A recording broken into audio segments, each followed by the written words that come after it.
I've been making the same gesture in public all my life. I actually learned it from my mother. I learned it from my mother, he said. She's an insatiable pervert. He is the host of Unspooled and stars in Showtime's Black Monday. Please welcome back, returning champion, Paul Scheer. Thank you for having me back. I'm excited to be here. I want to get into it all. I mean, I know there's a lot of big news, but I want to talk about this new Jeopardy host. I'm really upset about this. Are you? So, you know,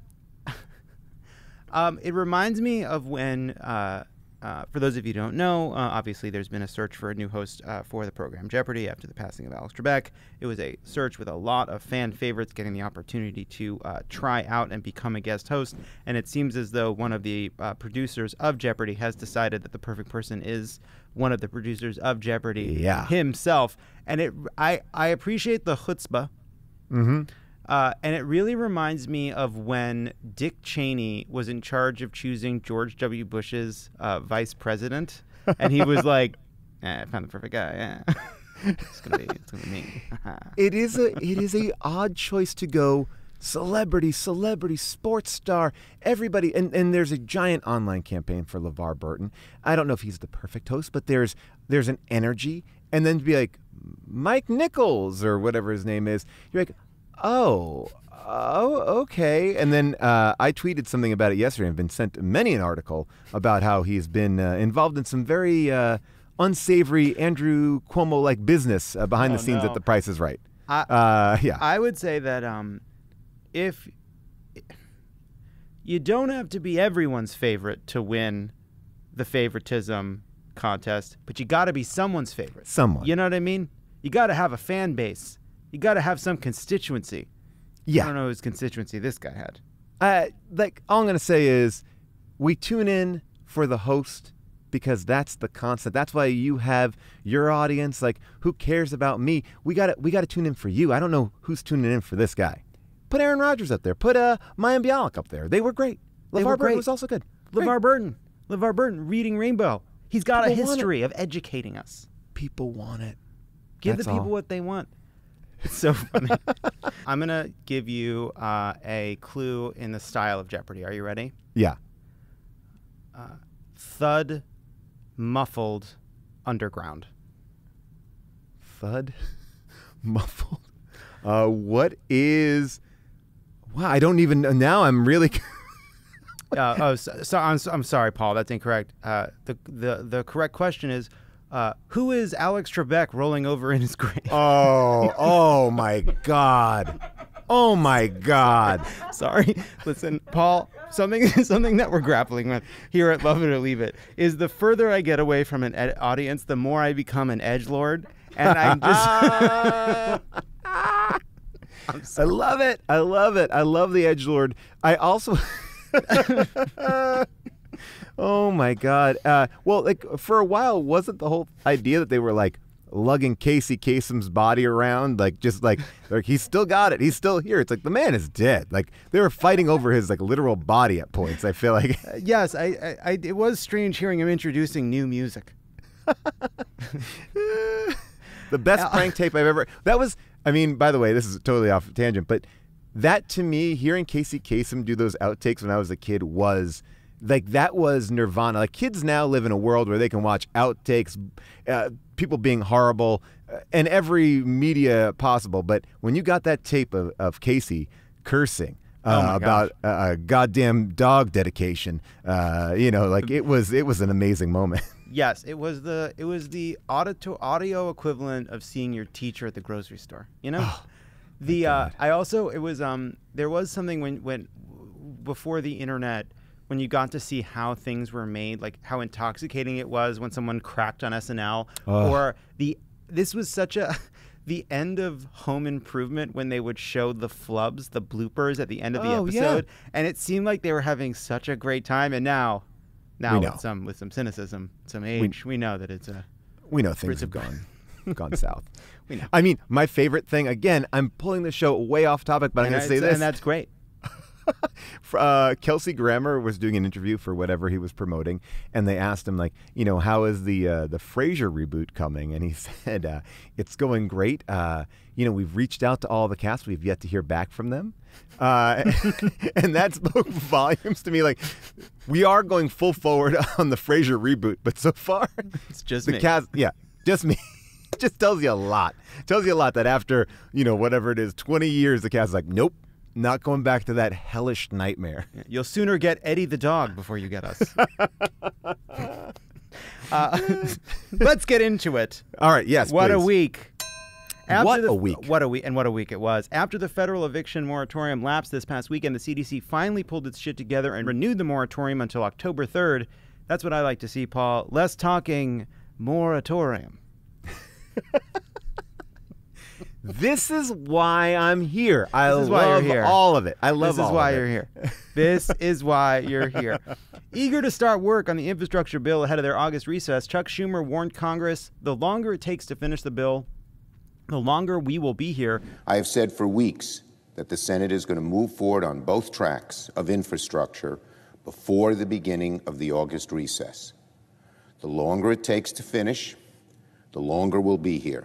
Which is why I personally think it was very uncool that Kyrsten Sinema keeps showing up for votes in a big floppy embroidered hat that says beach please. It's like, we get it. You don't want to be here. You want to go on vacation. We get it, Kyrsten. All right? We get it. Kyrsten. She's got what a waste of a good last name, too. I feel like I would want to like somebody named Sinema. Like, I feel It's like a great name. Great name. And great now name. It's giving me, every time I hear it, I'm like, oh, what did you do? I mean, what did you do? Could be hosting a fantastic movie podcast. Instead, she's Kyrsten Sinema preserving on the cinema. racist filibuster. Cinema on cinema. I mean, and then we got just sitting there.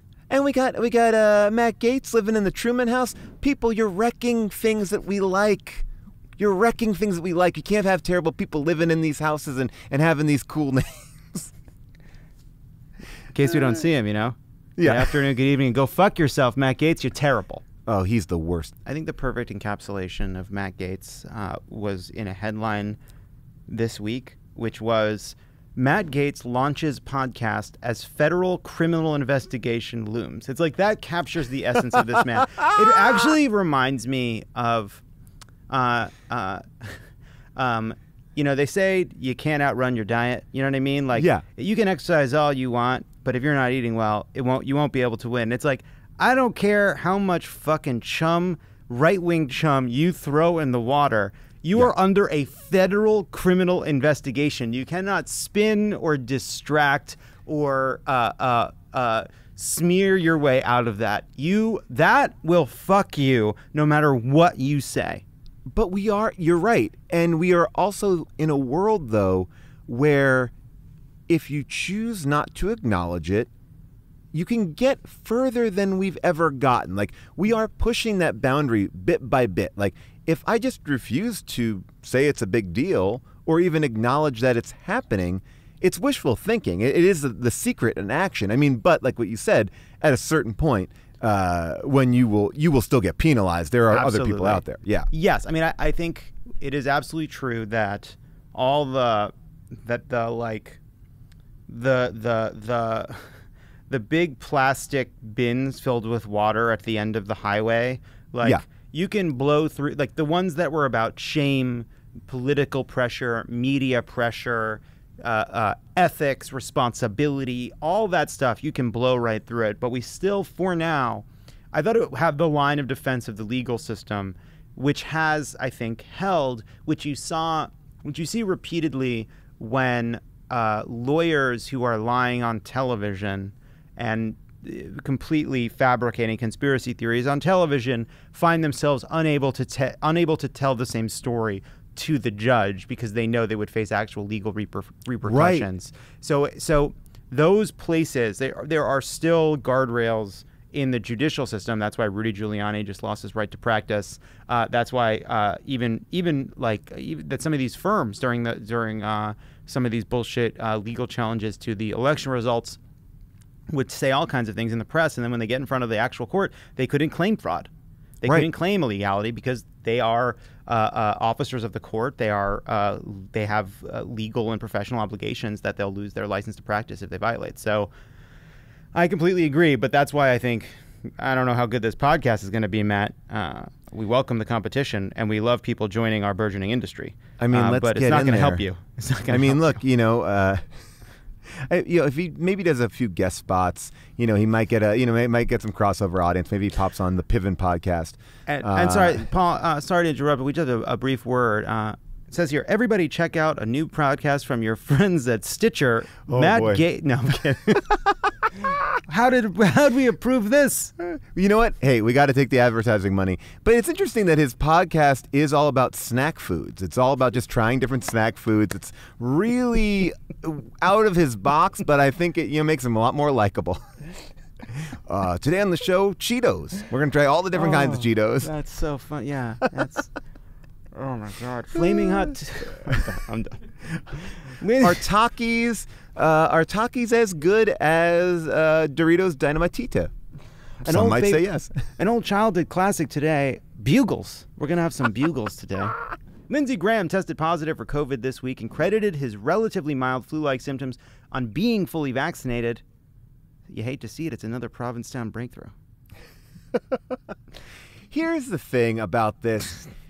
I feel like an awful person, but I'll be honest and just say there is sometimes like a little level of joy when you see a headline like that, like good.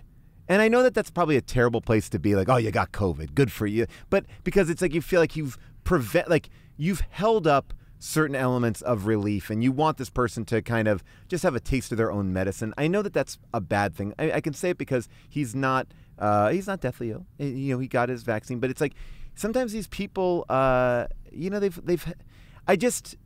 feel bad about that part of myself that takes a little bit of joy in that, and I don't know, where do you fall on that? Do you like when you see a headline like that? Do you go like, yeah? Do you get a little like, yeah? My feeling when I saw that he had it is that I saw his statement, and I was relieved to see that his statement said all the right things. Like, I have a breakthrough case, but it is mild. It is mild because of the vaccine, and everybody should take the vaccine. My thought, my thought when these kind of right-wing people are getting COVID, particularly when the people that have been anti-vax in some way get it, I think this is the only way a lot of people will find out that they need to get the vaccine. It is an eye-opener, I hope, to the people that aren't paying attention to what we pay attention to, that they should get it. Well, and here's the thing. Just recently, I think today, he came out and was like, I'm urging Trump to tell people that vaccines work. And it's like, this is the thing that just gets me. It's like, did it have to go this far? Like, did you have to get the breakthrough case? Did you have to, but that's what it seems like it comes down to. And I think that's my irritation with it. It's like, now that you got it, now that it's very personal to you, now you can be like, now I'll talk to Trump about it. It's similar when like Rob Portman is a senator from Ohio, and he became more pro-gay because his son came out. And he said in talking to his son, he came to understand that he was wrong on this issue. And what you want to say to Rob is, okay, Rob, you're so very fucking close. Now do you realize that everyone's somebody's kid? Right. Now, all of these people and their problems, that they have parents or others who love them, or that they deserve love the same way your son does, even if they don't have a family. Do you see how someone experiencing an eviction or is a DACA recipient or has some other need, like they deserve love? Do you so close, Rob? You're so fucking close, Rob. And I think what really irritates me about this, and I know it's a very basic statement, but these people are in government positions to represent us. And they're acting incredibly selfishly. It's like, well, when it affects me, then I can govern based on what I went through. And that to me it's just against everything. Like you can't dictate just by your own what you want. You have to think about the good of everyone, and people just are very closed off to that. Yeah, and I do. It's also like you step back from it and you're like, I'm desperate to get, there's reporting that Donald Trump is well aware he could help people get vaccinated by coming out more strongly in favor of vaccination. For example, he made a choice when he chose to do it behind closed doors. He made a choice when even the only times he's really recently said get vaccinated, it was this kind of thing of like, Biden sucks and everybody should get vaccinated, but he's fucking up this other thing. Right. And so, but the reporting is that Trump looked at this situation and says, I don't want to do Biden any favors, and I don't think my base wants me to do this kind of advocacy. He's not wrong on either account. It's just morally reprehensible. Yeah, it makes me so angry. This idea that like, this should be an easy one. We have really hard problems. Mm-hmm. This shouldn't be one of them. It is an obscenity that this is a hard problem. I mean, and going back to Matt Gaetz' snacking podcast, we put so much stuff in our body that we do not know about. Snack foods, things like we're not talking read the about back of a Yoo-hoo. Yeah, we're not talking about a bunch of health nuts here going like I don't put anything in my body's a temple. It's like we're talking about most of the days you're eating something that has a lot of. We got stuff in there. We all remember do my research. Not going to talk to a doctor, but I got to do my research. Yeah, you're getting it. I mean, not to quote a New Yorker cartoon, but I did enjoy one that was just a man on his computer, an old PC, just saying, "Honey, I think I found something that the scientists missed." It's what research are you doing? But you're not finding it. It's not there. It's this, not an escape room. There's nothing else left to find out. It all feels a little bit like that moment in Speed where Sandra Bullock realizes that Keanu Reeves has punctured the gas tank underneath the bus, and she's like, "Did you think we needed another challenge or something? Like, you have to was this pandemic not hard enough that we need to add like a completely unnecessary level of like disinformation on top of it, ridiculous." Following the release of a report detailing sexual harassment allegations against him from 11 women, Governor Andrew Cuomo will reportedly bring an expert on sexual harassment to train him and his team, which is absurd, Paul. Oh, boy. Because they already have an expert on sexual harassment. What are they going to... Are you going to have two governors? They got the fucking... He's a pro. He seems like he really... I mean, when you look at, not to make light of it, but like this guy, we talk about... Again, I think there's a lot of talk in liberal circles about, I wish, Al Franken didn't resign and he just stood there and he fought through it. And this is what it looks like when you fight through something that is, you are in the wrong. And we just talked about it with Gaetz. It gets worse by the minute. And to stand there and just not acknowledge it is really, I mean, it wrecks your whole image. You're done. Yeah, he's done. In an ill-advised video, Cuomo defended his incessant face-touching by saying that he touches just about everyone on the face, a gesture he learned from his mother. I've been making the same gesture in public all my life. I actually learned it from my mother. I learned it from my mother, he said. She's an insatiable pervert. I mean, by the way, doesn't this here's what I'll say. Obviously, the sexual harassment in that office, terrible. These 11 cases that they have. There's also an element of this office that I'm learning from reading some of this stuff that just seems gross. Like just face touching, like tuna breath. Like, hey, what's going on? You want to play, Pictionary? Like, I feel like there's this an energy of just, I saw that new Scarlett Johansson movie. Oh, well, yeah. I feel like there's a lot of bad smells and a lot of close talking. Yes, and just also someone who has been in a position of authority for a long time, lost touch with reality, a sexual harasser, but also a kind of like a terrorizer, just sort of makes life really bad if you work for him, makes life really bad if you don't, just a kind of miserable fucking prick. And he got away with it, I think, for a long time, in part because it was a climate of intimidation. Ronan did a story about one of the people who leveled accusations and about her experience, and you see in that piece that there is a real fear because he was so vindictive. He was doing these kinds of things beyond, sexual harassment, but also harassment. Yeah. Creating a culture of fear, a climate where you were afraid to cross this person.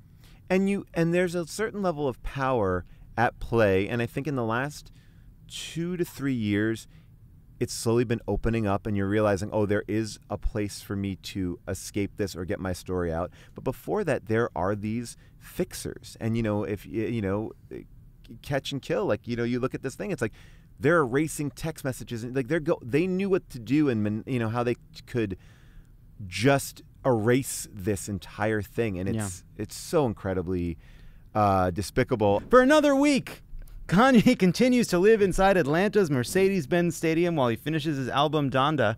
Well, technically he lives under the stadium in the catacombs, where this brilliant, horribly disfigured musician composes his masterpiece and schemes to get closer to his muse, the beautiful soprano Christine Daae.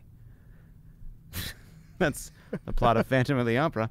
I do wish I thought of living in a stadium, because then I could have hot dogs and Dippin' Dots every day, and it'd be because I was a genius. I mean, look, we are getting prime Howard Hughes with Kanye, and the more I see it, the more I love it.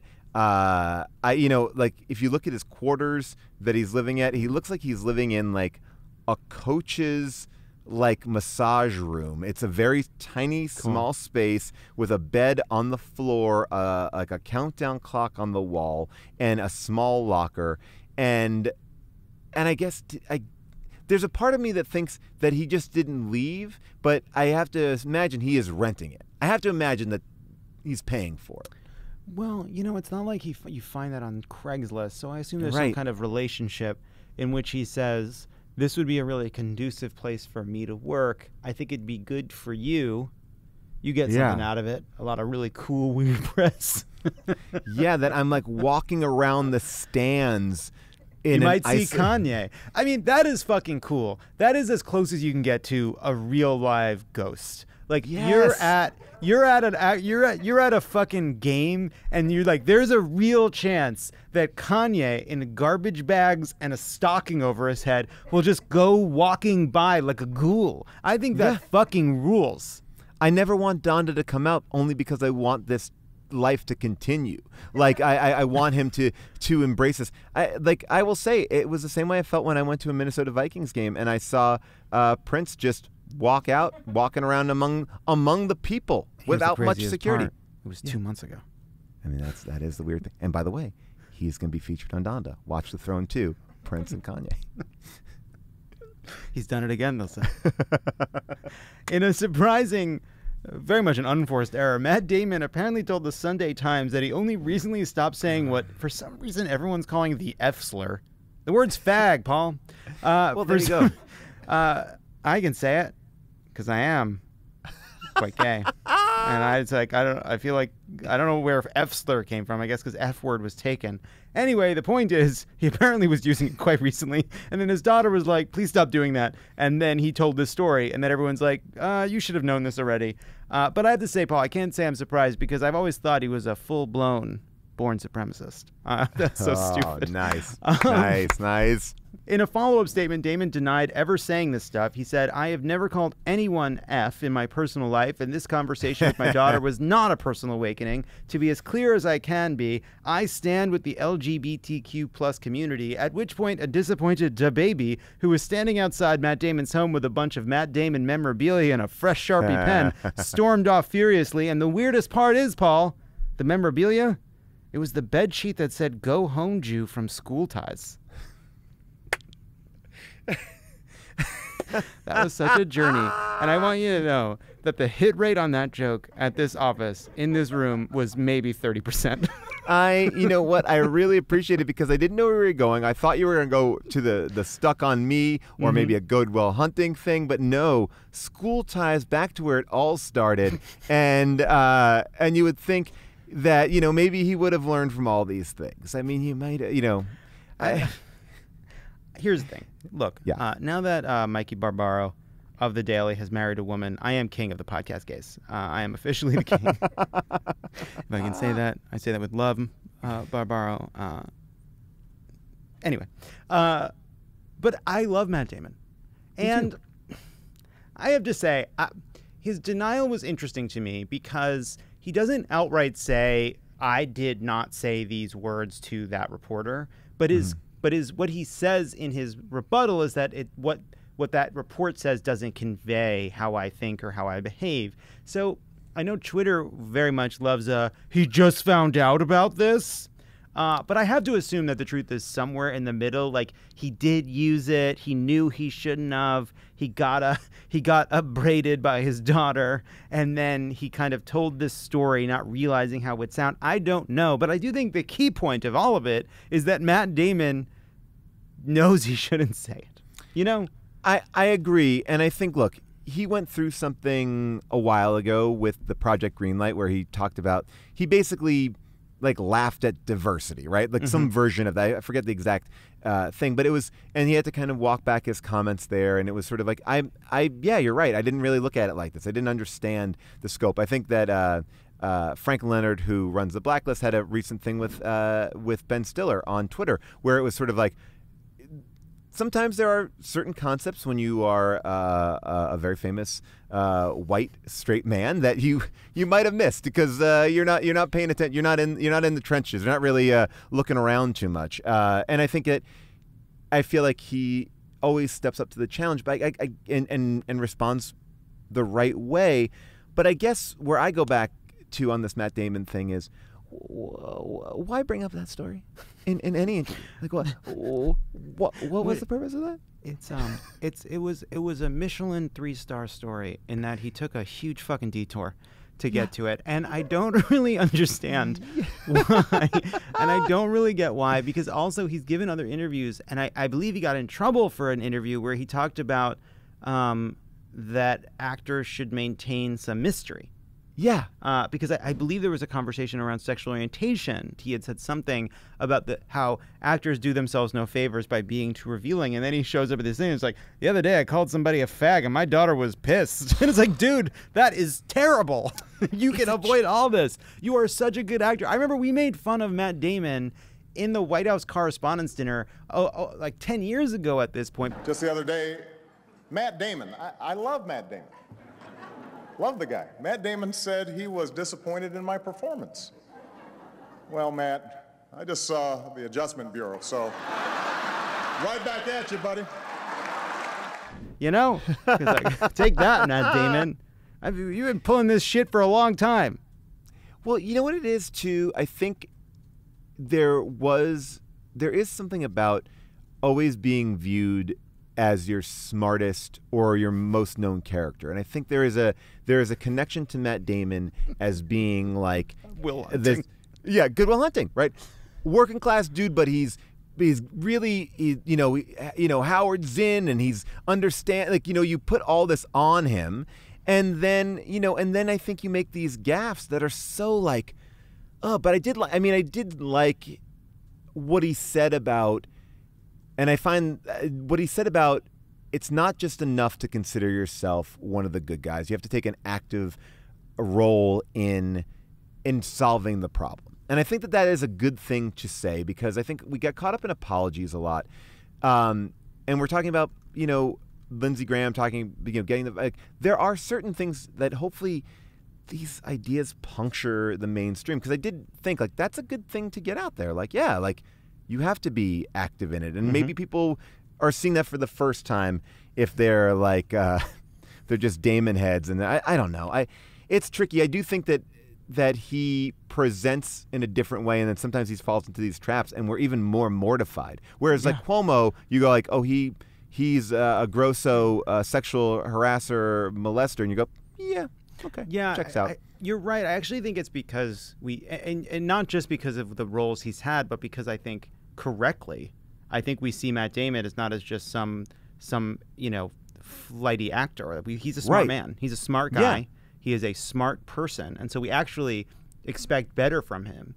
And then he says what he says. A man was arrested in a case of mistaken identity.